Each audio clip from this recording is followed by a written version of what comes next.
Lord of the Mysteries. Chapter 6, Beyonder. Not only did they speak the same lone language, they also shared the same grim and tense vibes. Where am I? What do I plan to do here? I would like to know too. Calming himself down, Zhou Mingrui silently repeated the questions posed by the two.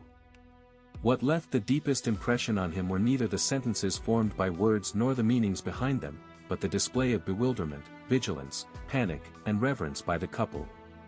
For some baffling reason, two people had been mysteriously dragged into this world surrounded by gray fog. As the perpetrator, Zhou Mingrui was already feeling abnormally dumbfounded and startled, let alone the couple who was pulled into this mess completely passively. For them, such events and encounters might already be beyond their imaginations, right?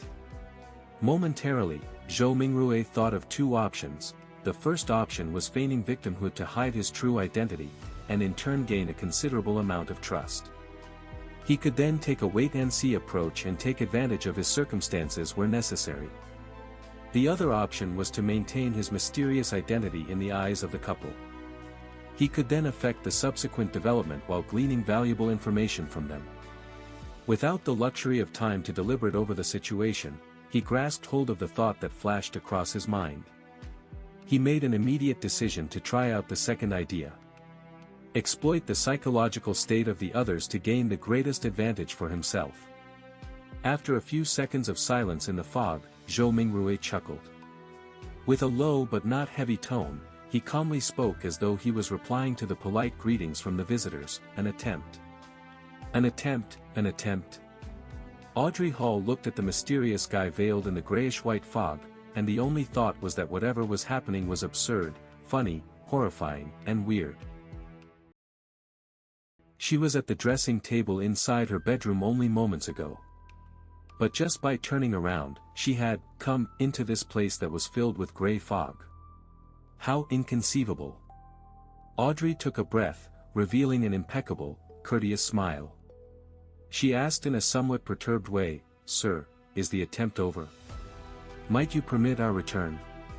Alger Wilson also had the intentions to probe Zhou Mingrui in a similar fashion, but his rich experience made him statelier. He held back his impulse and only took on the role of a silent onlooker. Zhou Mingrui looked at the questioner. Looking through the hazy mist, he could roughly see the silhouette of the person in question.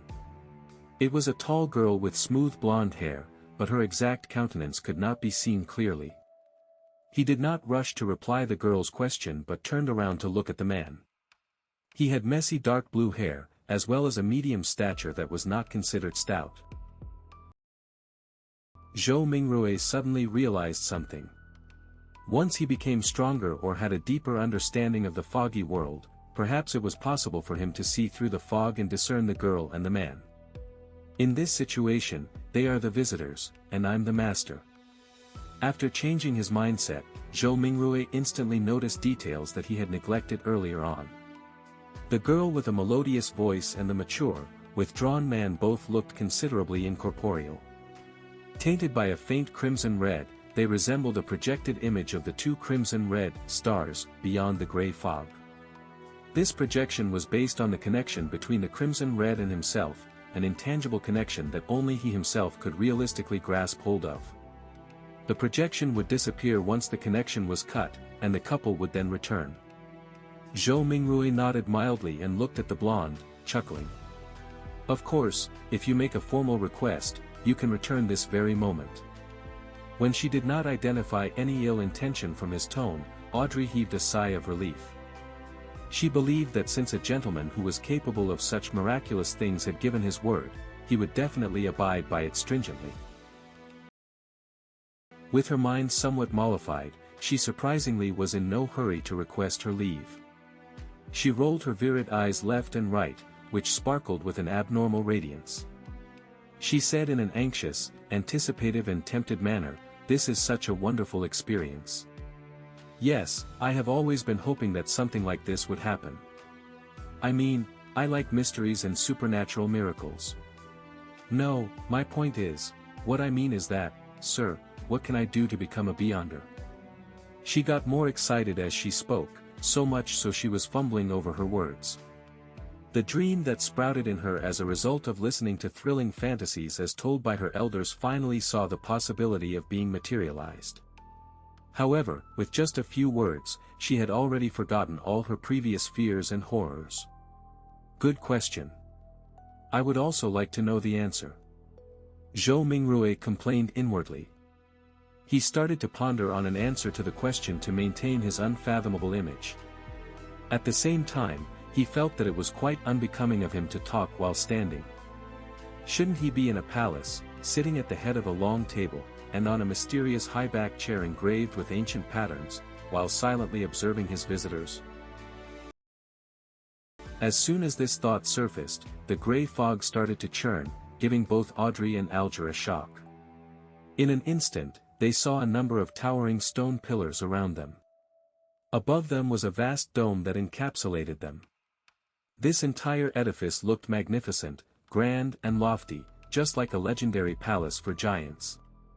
Directly under the dome where the grey fog gathered, a long, bronze table appeared with 10 high-backed chairs on either side in a symmetrical arrangement. The back of each chair dazzled and shone faintly with crimson red, drawing the outlines of weird constellations that differed from reality. Audrey and Alger sat face to face, sitting next to the seat of honor. The girl looked to her sides, and could not help but mumble, "How fascinating." It is certainly fascinating. Zhou Mingrui extended his right hand and caressed the edge of the bronze table a little while maintaining an unperturbed expression. Alger inspected the surroundings, and after a few seconds of silence, he suddenly opened his mouth, and answered Audrey's question in place of Zhou Mingrui. "Are you alone? If you want to become a Beyonder, join the churches of either the Evernight Goddess, the Lord of Storms, or the God of Steam and Machinery. The majority of us will not meet a Beyonder our entire lives." This has caused churches, and even some clergies within some of the biggest churches, to suspect the same. While this is the case, I am certain to tell you that Beyonders still exist in courts, tribunals, and execution agencies. They are still fighting against the dangers that grow in the dark, only that their numbers are much fewer as compared to before and during the early days of the Iron Age. Zhou Mingrui listened attentively, but he tried his best to present himself as paying little attention to Alger's words, much like how young kids listen to stories. Relying on Klein's fragmented general knowledge of history, Zhou Mingrui knew clearly that the Iron Age referred to the current epoch, which was the fifth epoch that began 1,349 years ago. Audrey silently listened to Alger finish his sentence before sighing. "Mister, I know all about what you just said, I even know more than that, including the Nighthawks, the mandated Punisher, and the machinery hive mind, but I don't want to lose my freedom." Alger gave a low-sounding laugh, and said vaguely, "You can't become a Beyonder without sacrifices. If you don't consider joining churches and accepting their given challenges, you can only seek the royal families and the few nobles with family histories of more than 1,000 years. If not, you can rely on your luck to search for clandestine evil organizations." Audrey puffed her cheeks subconsciously and looked around in a fluster. After confirming that both the mysterious man and Audrey did not notice her tick, she pressed, "Are there no other solutions?" Alger sank into silence.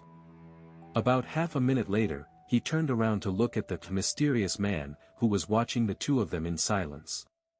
Realizing that Zhou Mingrui had no plans to make any comment, he looked back at Audrey and said with deliberation, "I have 2 sets of Sequence 9 potion formulas."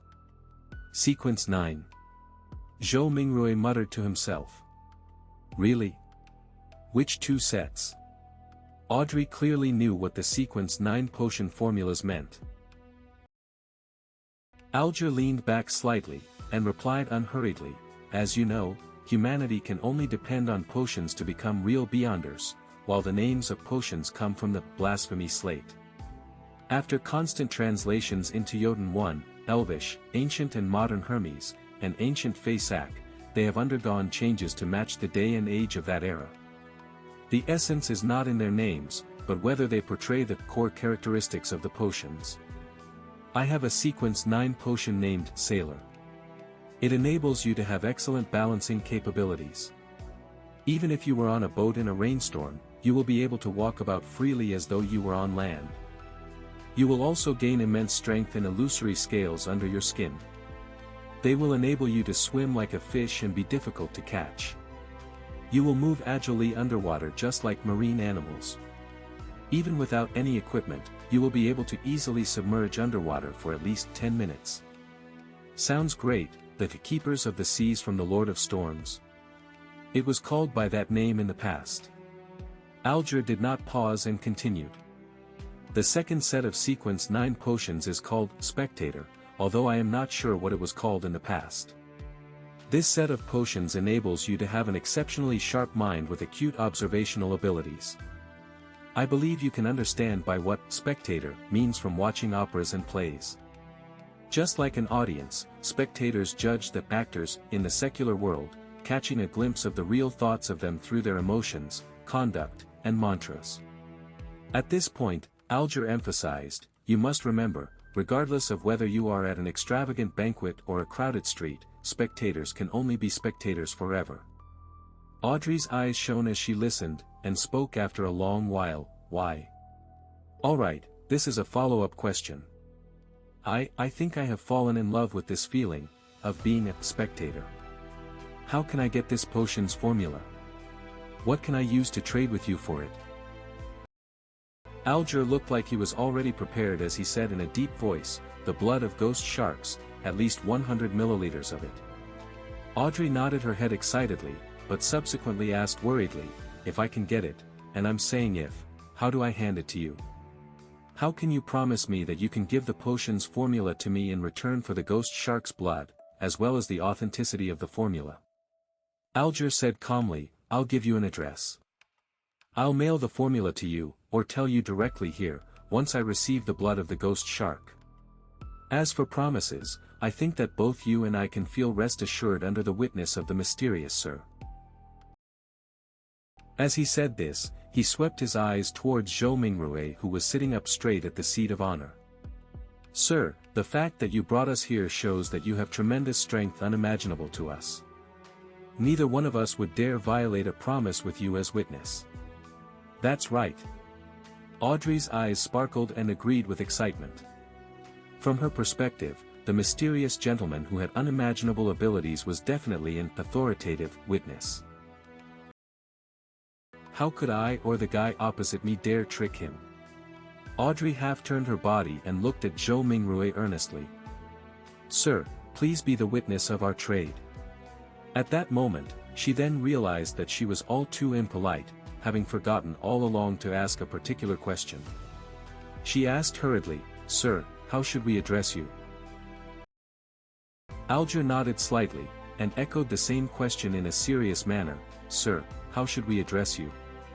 Zhou Mingrui was taken aback. He gently rapped his fingers on the bronze table. The contents of the earlier divination flashed across his mind suddenly. He leaned back, withdrew his right hand, and crossed his 10 fingers, placing them below his chin. He gave the duo a faint smile. You can address me as. Upon saying this, he paused for a moment. He said amiably and calmly, the fool.